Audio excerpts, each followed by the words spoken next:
Ever struggled with turning on or signing into iMessage or FaceTime on your iPhone?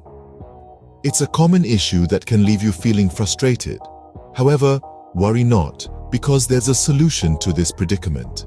First, to use either iMessage or FaceTime, you need to activate them on your iPhone. Now, if you encounter any error messages during this process, such as waiting for activation, activation unsuccessful, or could not sign in, please check your network connection.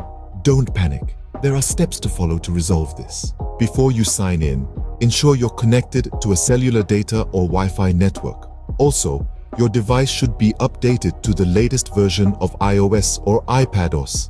It's equally important to check that your time zone is set correctly.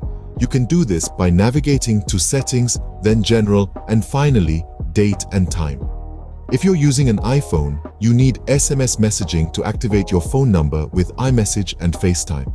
Please note that your carrier might charge you for this SMS.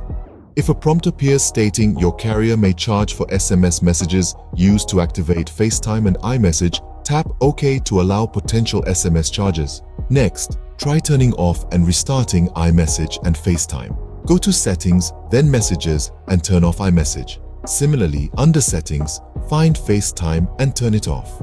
Afterwards, restart your iPhone and turn iMessage and FaceTime back on. Now, if your phone number still doesn't have a check next to it in Settings after 24 hours, you might need to contact your carrier to verify your phone number with Apple. This process could take up to 24 hours. Alternatively, you can use your email address to sign in to Messages or FaceTime. Sign in to your Apple ID account page and review all the email addresses you have on file. If any email address is incorrect, you can update it. Then click Resend next to the email address that you want to verify. In conclusion, turning on and signing into iMessage or FaceTime on your iPhone can be a simple process if you follow these steps carefully.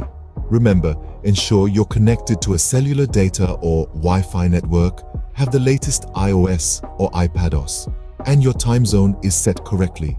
Turn off and restart iMessage and FaceTime if you encounter issues, and use your email address to sign in if necessary. Bear in mind that FaceTime isn't available in all countries or regions. Also, Apple assumes no responsibility with regard to the selection, performance, or use of third-party websites or products. So, no more fretting about iMessage or FaceTime issues on your iPhone. You've got this.